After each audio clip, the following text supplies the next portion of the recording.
Hey, this is Carl Franklin. Richard and I are in Colorado at Low Carb Breckenridge this week, so we thought we'd play one of our favorite episodes from October 2017, Blaming the Victim. Oh yeah, one other thing. The Keto Fest Kickstarter is live, so if you're interested in going to Keto Fest, check it out at ketofest.com.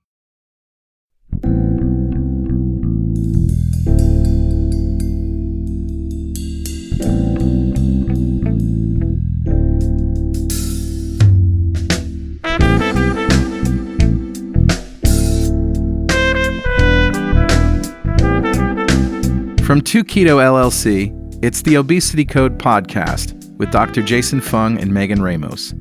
Each week we bring you lessons and stories from the Intensive Dietary Management Program in Toronto, Canada. I'm Carl Franklin. Today on the show we're talking about blaming the victim. Why does this happen? Where did it start? Why do we feel like it's our fault if we can't lose weight?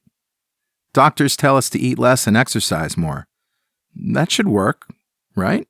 One of the most unfair things we do to people is that we tell them that obesity is really their fault.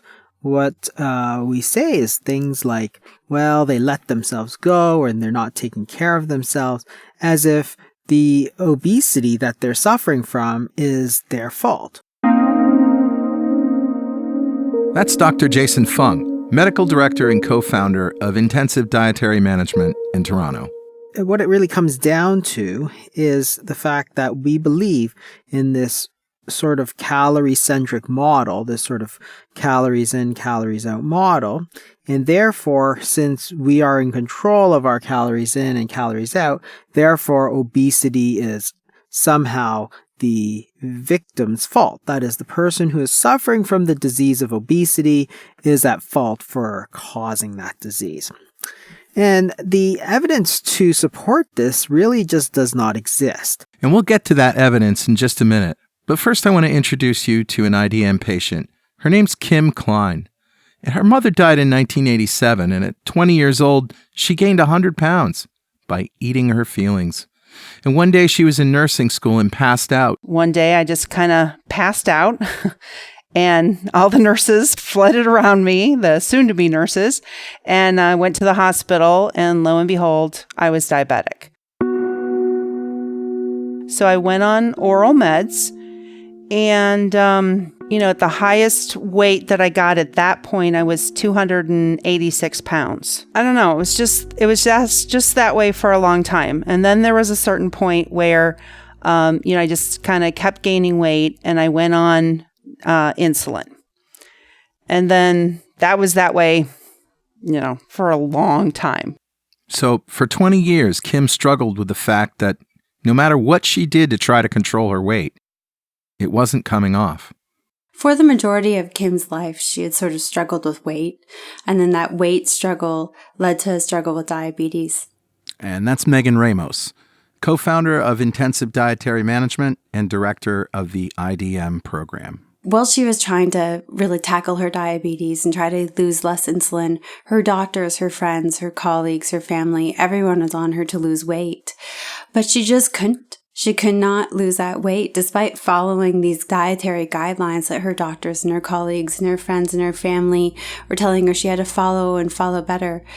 But she was following them and she just couldn't get results. And she felt like such a total failure. But I think I just didn't care, truthfully. I mean, one of the ways that I comforted myself after my mom died is that I told myself that I'd be with her soon. My grandmother had died at 41, my mother died at 41, and I thought, I don't have long to go, and I'll just be gone at 41, just like them. So I don't think I really cared. Now, the standard belief from the medical community is that, Kim had some emotional issues and she just stopped caring about her health. And if she only cared a little bit, she would eat less and exercise more. She must have no willpower at all. Okay, so there's this idea that fat people have no willpower. I was actually just reading an email today from a physicist who said you look around and you see these fat people in restaurants and they're eating enormous amounts of food. That's award-winning investigative journalist and author Gary Taubes. Therefore, the assumption is that eating enormous amounts of food makes them fat to begin with, and the reason they eat enormous amounts of food is because they have no willpower. It's, again, a wonderful idea, but it assumes that somehow they are behaviorally, morally, ethically different than you and I. And just like Jason, Gary says that there is little evidence to support that idea. The reality is the world is full of obese individuals who not only have extraordinary willpower and are extraordinarily successful at other things they do in their life, but also eat relatively little food. In fact, you can find populations around the globe that suffer from what's called the dual burden of obesity and malnutrition. And these are exceedingly poor populations where the children are not getting enough food to prosper, to thrive, and yet the older population has high levels of obesity, and particularly the women, who often tend to be the hardest working members of these populations. So let's back up a bit and talk about the obesity epidemic. An epidemic that happened in the United States over just 32 years, a single generation. Dr. Fung explains the numbers. So if you look at the epidemiology of obesity, if you go back to 1985, Center for Disease Control in Atlanta, if you look at their maps of obesity, they keep them every 5 years or so, and what you find is that there was not a single state in the United States that had an obesity rate above 15%. That was in 1985. But only 5 years earlier, in 1980, the United States Department of Agriculture started publishing food guidelines. That's Richard Morris, who co-hosts the Two Keto Dudes podcast with yours truly. In the first publication, they told us to eat a variety of foods, maintain ideal weight, avoid too much fat, saturated fat, and cholesterol, eat foods with adequate starch and fibre, avoid too much sugar, avoid too much sodium, and if you drink alcohol, do so in moderation. They also said that, and I quote, "If you limit your fat intake, you should also increase your calories from carbohydrates to supply your body's energy needs." And on the next page we read, "The major health hazard from eating too much sugar is tooth decay." And then, contrary to widespread opinion, too much sugar in your diet does not seem to cause diabetes. This is how the US government started the discussion with Americans, and how the rest of us in the world followed along. What happened since then is that obesity has steadily risen in the United States. The most recent results were quite horrific, actually. Not a single state had an obesity rate below 20%. So from 1985, 30 years later, you went from not a single state above 15% to not a single state below 20%, and only 3 states below 25%. So that is the very, very worst state in 1985 was still significantly better than the very best state. In other words, you've gone from prevalence of obesity somewhere around 10% to something closer to 30 to 40% of the adult population of the United States. So if you think about it, there are somewhere over 300 million people in the United States. What you're really talking about is somewhere around 150 million people who are suffering weight issues. The food pyramid was established. We were told to follow it. Generally, Americans did. They cut back on saturated fat. They started eating more vegetable oils. They started eating more simple carbohydrates. And now we have this obesity epidemic. Can we really blame obese people for not having the willpower to stick to their diets? You have a classroom of 100 children. And if one of those children fails, then you can say, well, that's the child's fault. They didn't study. But if all of a sudden you have 50 kids out of 100 failing, then you simply cannot say that it's the child's fault. It's ridiculous. It's clearly the teacher's fault for not providing the guidance that is necessary to pass the test. So in the obesity test, what we have are 30, 40, 50% of the children failing, and yet we turn around and blame those children. So this is, again, a hangover from the early 20th century and the most simplistic thinking on obesity, where you think, well, we have this idea of the laws of thermodynamics that if somebody gets fatter, they have to take in more energy than they expend, and then we use that to assume that they get fatter because they take in more energy than they expend. And then we look around and we see obese people and they're eating a lot and they're not running marathons. So therefore, overeating, gluttony is a cause, and sedentary behavior, or the biblical term sloth, is a cause. And I think it's almost incomprehensibly naively simplistic, but nonetheless, this is still how much of the research community, much of the public health community, and the dietitians and the nutritionists, invariably the thin ones, think about why the fat ones got that way. So don't blame the children for being obese. I get that. But who gets the lion's share of the blame? Doctors? Nurses? Pharmacists? Drug companies? Food companies? Who? I think we should blame the dietary guidelines and the advice that we give people, this sort of low-fat, count your calories sort of advice.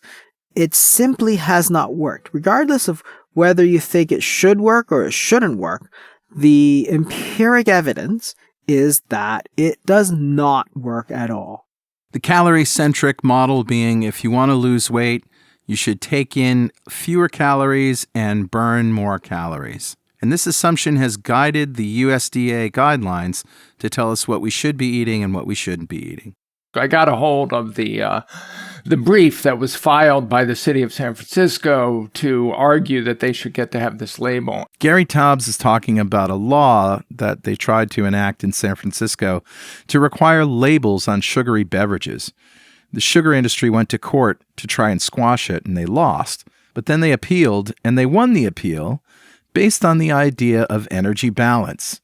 That a calorie is a calorie and that you should be taking in less calories and expending more if you want to lose weight.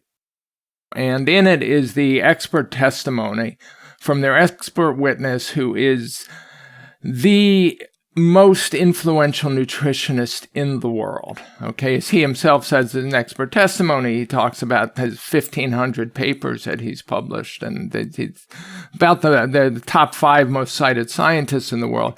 So in his expert brief, he has this. I'm going to read this because this is his definition of what causes obesity. So he says, obesity arises as a result of an energy imbalance between calories consumed and calories expended, creating an energy surplus and a state of positive energy balance, which in turn results in excess body weight over time.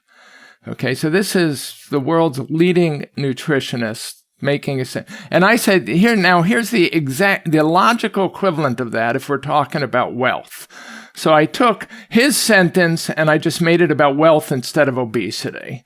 And this is what it says. It's the exact equivalent. Wealth arises as a result of a money imbalance between dollars earned and dollars spent, creating a money surplus and a state of positive money balance, which in turn results in excess wealth over time.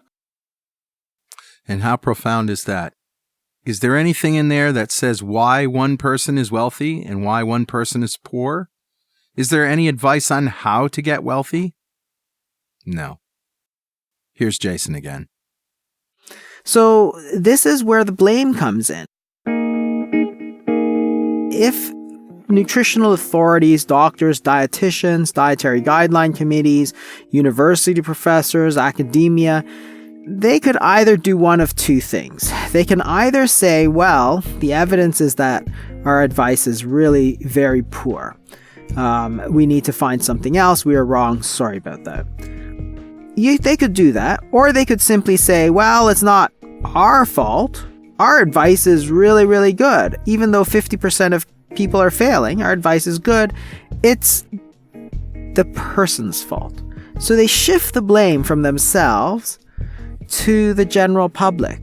And it's a game called Blame the Victim. So somehow these obese people brought it on themselves, even though nobody really wants to be overweight or obese. And that's where Kim found herself, She followed the guidelines, they didn't work, she assumed it was her fault. But she took it a step farther, to apathy. Remember what she said. My grandmother had died at 41, my mother died at 41, and I thought, I don't have long to go, and I'll just be gone at 41, just like them. So I don't think I really cared. And it's gone to the point that even the people themselves believe that it's their fault. And this is where it starts to get very dangerous. So people start to give up hope. They get depression. They have things like learned helplessness, which is that they learn that nothing they do helps. So why even try? That is to say, if you follow the best advice of your doctor, dietitian, nutritional authorities, reduce your calories to 800 calories a day, cut out all the fat, and you still don't lose weight, then at some point you're going to say, what's the point? Why don't I have Krispy Kreme donuts and pizza? Because my weight's going to be the same anyway. Kim chose to follow the dietary guidelines provided to her by her colleagues and her physicians and other people in her community. But these low-fat, high-carbohydrate dietary guidelines just caused her insulin levels to go higher. Now we're talking about insulin. As Dr. Fung explains, the calories in, calories out theory, sometimes referred to as energy balance, doesn't take into account insulin. The question we want to know is, are all calories equally fattening? That is, 100 calories of brownies, is it the same? Does it have the same fattening effect as 100 calories of grilled salmon? And the answer traditionally, if you ask your grandmother, and if you ask anybody with common sense really, is no. They are not the same at all. 100 calories of brownies contains sugar and flour, both of which will cause your pancreas to secrete a large amount of insulin in order to metabolize them. 100 calories of salmon, however, contains some fat, which doesn't need any insulin to metabolize, and protein, which will result in a small amount of insulin. What does insulin do? Well, it tells the body to store body fat. It turns on de novo lipogenesis. It tells the body to stop burning the stored energy. So it basically is an energy storage hormone. If you think about it, that's a very good thing. If you're eating food, insulin goes up, your body stores energy instead of burns it. So if insulin doesn't go up very high, the body does store a little bit, but not a lot of energy, and it's going to use the rest. Of the three macronutrients, carbohydrates, protein, and fat, carbohydrates cause your insulin levels to go up the most, whereas protein and fat don't have a whole lot of impact on your insulin levels.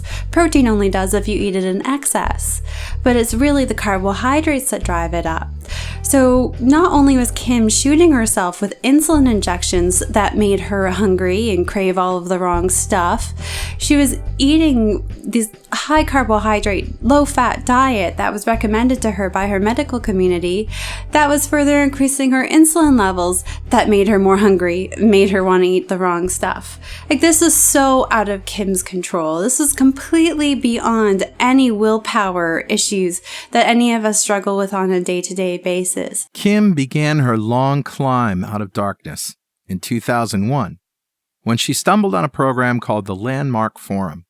It wasn't about diet per se. It was a motivational program. And for the first time in her life, Kim knew that she didn't want to die at 41. And she didn't have to. That was when I started taking actions. Now, I'm not saying they were very effective actions. I was very well into taking insulin at that point, and it was a pretty frustrating process because I wasn't really reversing anything for sure. She started taking baby steps, trying different meds and diets.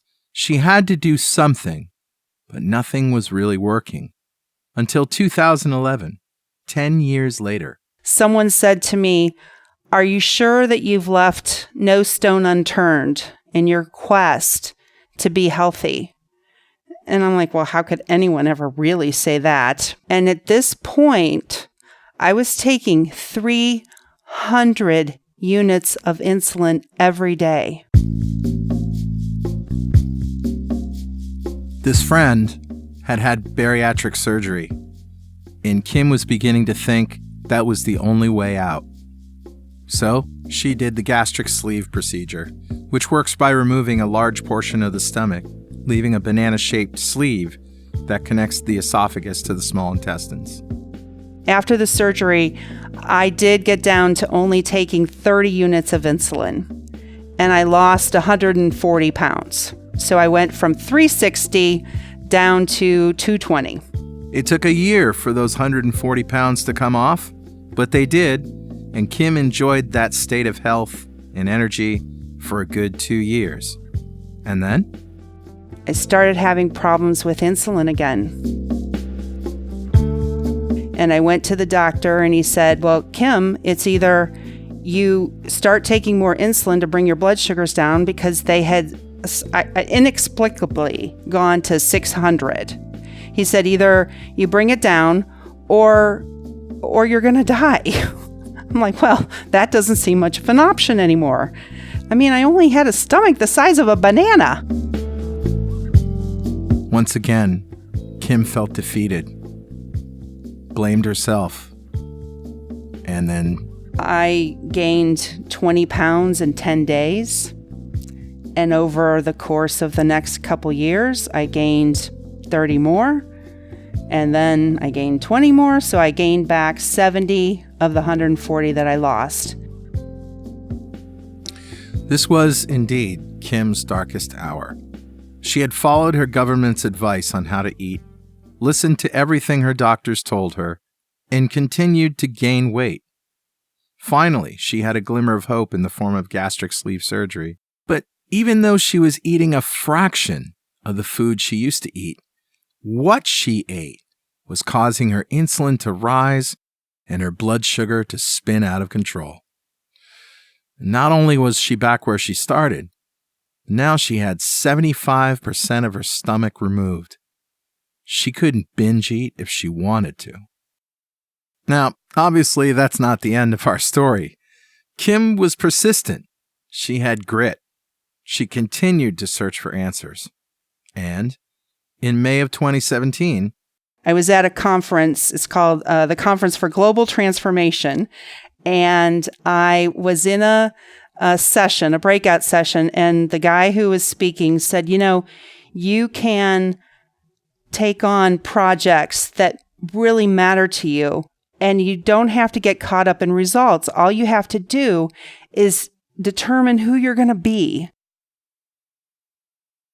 And I'm like, well, I want to be vibrant and alive and free. And I want other people to be free from medication. I just think overall the world is really over-medicated, in my opinion. One thing we didn't tell you about Kim is that she's a hospice nurse. She sees people at the end of their life. Ironically, she sees them get better. When we work with them to get off medications it's easy to take them off because they're at the end of their life. But what if people could be off medications before they're dying? Kim left that conference being moved and inspired. And then, as these things happen, a couple days later, a friend of mine from Cleveland sent me the information about Dr. Fung. And my dad had just died in April, and he had been diabetic for 40 years. And at the end of his life, he what was on his death certificate was kidney failure. So I hear Dr. Fung say, the medical community has just kind of got it all wrong. Type 2 diabetes is reversible. We know that now, but what's not reversible, at least this is what I heard him say, maybe he didn't use these exact words, but that kidney disease, blindness, and amputation are not reversible. And since I don't have any of those things going on yet, it was just like, now's the time. So now Kim knew she had to lower her insulin. And for the first month, she was really on her own. And for a few days, she got rid of all sugar and starch. And then June 1st, I started a 9-day fast, and I had water, tea, coffee with heavy whipping cream. And I did that for 9 days. Wow, 9 days. I asked Kim, if it was hard? I'm not going to say it was easy. I mean, emotionally, I'm not going to say it was easy. That was the hard part. Physically, not too bad. Not too bad. It was that I ended up calling it habit hunger. You know, like I'm driving home from work, and of course, now it is time to eat, isn't it? So those were the hard things. Or when, you know, my husband, who did need to eat himself, was cooking something, and I'd be like, oh, wow, that looks really good. I felt like there was a possibility of something that I had wanted for 30 years and could never, ever obtain. I could easily tell when I met with Kim that this was her last hope. And she was so determined that this was going to be it. Fasting was going to be it for her, and it was going to reverse her diabetes, and it was going to give her that control. She had all of this hope, and I just wanted to harness it, and I wanted to keep doing these longer fasts with her. I love this, that Megan says to me, Kim, you just need to keep fasting the sweetness right out of you. And she said, your body has been storing sugar in every little nook and cranny it can find for 30 years. This is going to take some time. But you are fasting like a champ. And you know what? I really keep those words like right in my heart, because, you know, some days you just go, shoot, man, I want to eat. I want to eat with everyone else. But the freedom. So I'm down, you know, a total of 50 pounds. I'm down 10 inches in my waist. I'm down 2 sizes of clothes. I only take insulin when I'm really eating stuff that's higher in carbs. When I keep to the low carb, moderate protein, high fat, then I don't need it. And what about salt? So I went 5 days, maybe like the third time I did a water fast. And I did 5 days and I didn't take any salt. And I got kind of sick on the 4th day. And I'm like, what the heck is this? And Megan said, salt, salt, salt, salt, salt. Now, after meeting with Kim the first time, it was very evident that the majority of her issues with fasting sprung from electrolyte imbalances. She definitely wasn't getting in enough salt in particular, but she just kept hitting that brick wall where she just had to give up the fast. She was dizzy, she was a little bit nauseous, she was ravenous. And these are all common things that happen when your electrolytes aren't in check. When your electrolytes are really down, and they're so vital for survival, potassium, sodium, chloride, magnesium, your body needs these things for survival, and your levels drop so low, your body's going to turn on that hunger signal. That signal is going to tell you, hey, you need to eat. You need to eat now, because this is now a matter of life and death. And we know you can get those electrolytes through food. So you become ravenous when your electrolytes get low, even if you're not really hungry, or your body doesn't need food for fueling purposes. It needs it for electrolyte purposes. So now I am really careful. I actually have tablets that I use. I take a teaspoon and a half, the equivalent of teaspoon and a half every morning. And then if I need the additional half, I have those 3 tablets I can use. That's what works for me. The pinches of salt were fine for a couple days, and then ick. So Kim actually went online and she was able to get electrolyte tablets or salt tablets. You could actually buy Himalayan salt tablets on Amazon.com. So Kim got some salt tablets, and we talked about how much she should be taking, and she found that much easier to be compliant with. It didn't taste funny to her. It didn't cause her to run to the bathroom. It was easy. It was effortless. So she was able to hydrate properly for the first time throughout her fast. And Kim actually made it to 17 days. But now, like that 17-day fast, no problems, because I took my tablets every single morning, like without fail. Towards the end of the fast, we met and follow up, and she just started to cry. She was just so overwhelmed with positive emotions. She was electing not to eat for these 17 days. She was around people who were eating. She was cooking for people who were eating, and she just didn't want it. She didn't feel the need to have it. So when you go from having to inject yourself with all kinds of insulin, and when you go from consuming a high carbohydrate diet, which raises your own internal insulin levels, you feel so out of control when it comes to your hunger, and you just stuff your face left, right, and center sometimes. Nothing is satiating enough when you're eating a high carbohydrate diet. Nothing is satiating enough. So for the first time in years, Kim said, I just didn't want it. I didn't need it. I had control. I wasn't being dictated by food every minute of the day, every day of the week. I was in control. Before she started fasting, Kim was taking 3 diabetes medications: Levemir, Victoza, and Humalog. Here Kim describes how she adjusted her medication as she lost weight. So the first month, I actually wrote it down so I could have the numbers, but I lost 14 pounds in the first month. And in the second month, I lost 12, but I went off the Levemir and the Victoza. And then the third month, I lost 16 pounds, and I only needed the Humalog when I was eating. One of the more surprising aspects about Kim's eating habits is that she actually does eat carby meals on occasion. So as far as when I'm eating, I do mostly eat a low-carb, moderate protein, like a ketogenic diet. But one of the things that I know really works for me is to really enjoy life and not feel deprived. And I guess because I've had such good results so far, I get it. The closer I am to goal weight or goal things, I'm going to have to tighten it up a bit. But quite honestly, what keeps me going is that I really love my life and I enjoy eating with people. And I don't have to change that too terribly much right now, so I'm not.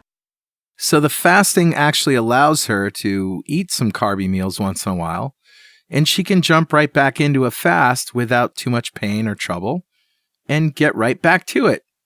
Sounds like a miracle, doesn't it?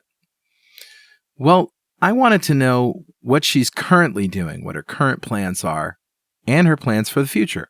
I'm in the middle of a 5-day fast right now, and what I want to do this month and see what this is like is to do 4 5-day fasts. So then I kind of fast pretty much from Sunday evening to Friday evening. And then I get that benefit of being able to eat with my husband on the weekends. And I don't know, I want to see how that goes. I want to see if I keep breaking up the diabetes because I know I'm not there yet. And I know I'll just lose more weight, but that's not it's not the most important thing. I want to keep breaking up the diabetes. And speaking of diabetes, how about Kim's blood sugar? Where was it and where is it now? It's, in this long 30 years, the highest my A1C was ever at was 13 point something. Right now, it's still elevated. So when I went off the meds, blood sugars did go back up, but it was really important to me to stay off the meds. So it's down to a 9, and I know I need to keep going, but again, that's just what I need to do. I just need to keep going. And my blood sugar was really good the years after I had the surgery. It was down to like a 7, which I had never seen probably since I was diagnosed. So I just don't ever regret the surgery. It's just a part of what had to happen to get me to where I'm at. So Kim is at the beginning of her journey. It's only been 5 months since she started fasting and changing her eating habits. Her blood sugar still needs to come down, yet for the first time in her life, she feels like she is in the driver's seat. She overcame bad dietary advice. She realized that her condition wasn't her fault. She learned how to overcome it, and she's doing just that. In the past, we all have beaten ourselves up so much about it being a battle of wills when it hasn't. We're told we're not good enough. We're told we don't have enough willpower. And it beats down on us. It wears us down. But Kim, she finally had the ability to say that it was never my fault, It was totally out of my control.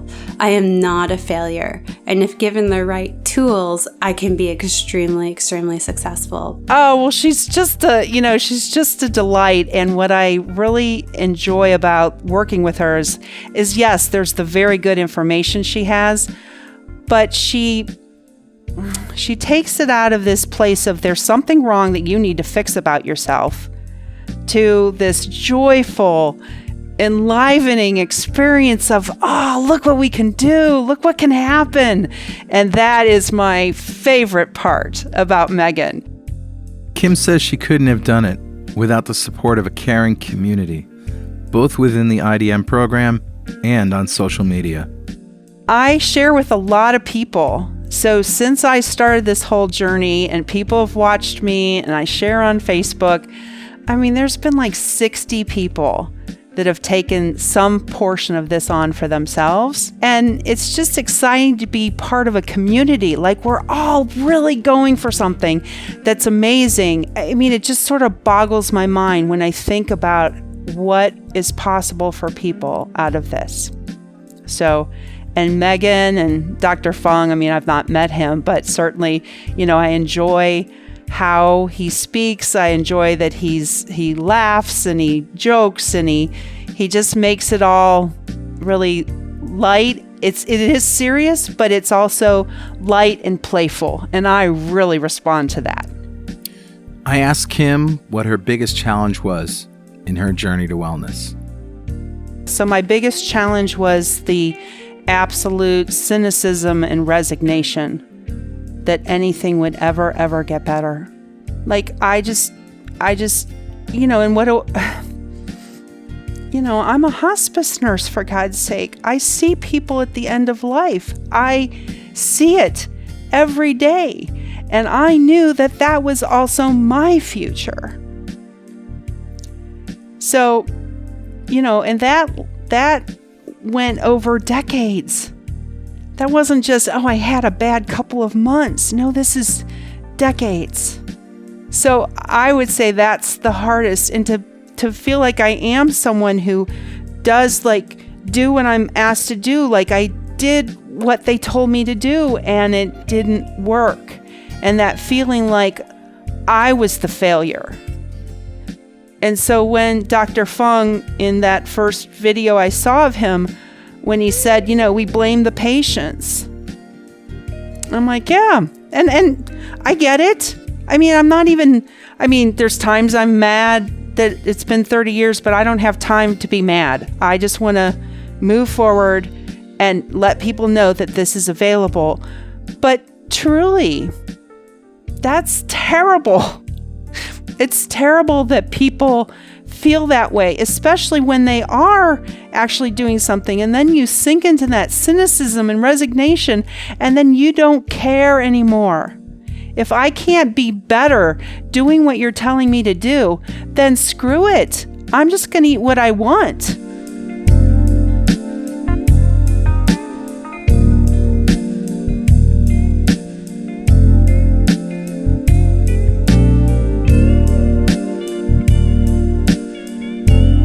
Kim was so beaten down prior to fasting by everyone telling her what a failure she was at this, that it was just such an amazing high for her to have succeeded with this fast. So today, Kim's done all kinds of crazy fasts.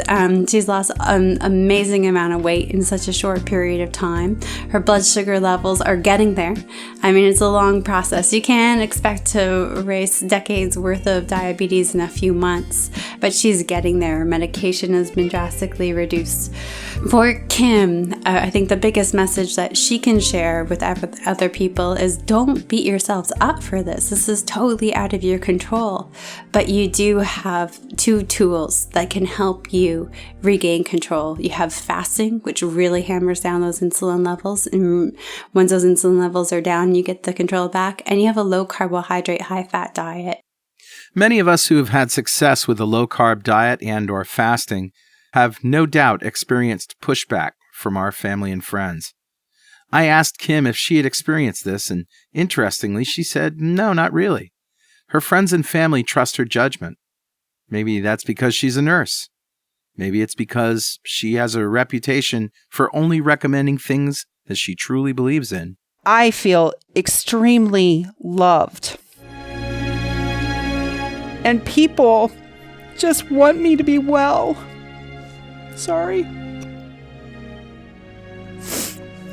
Yeah, so people just want me to be well.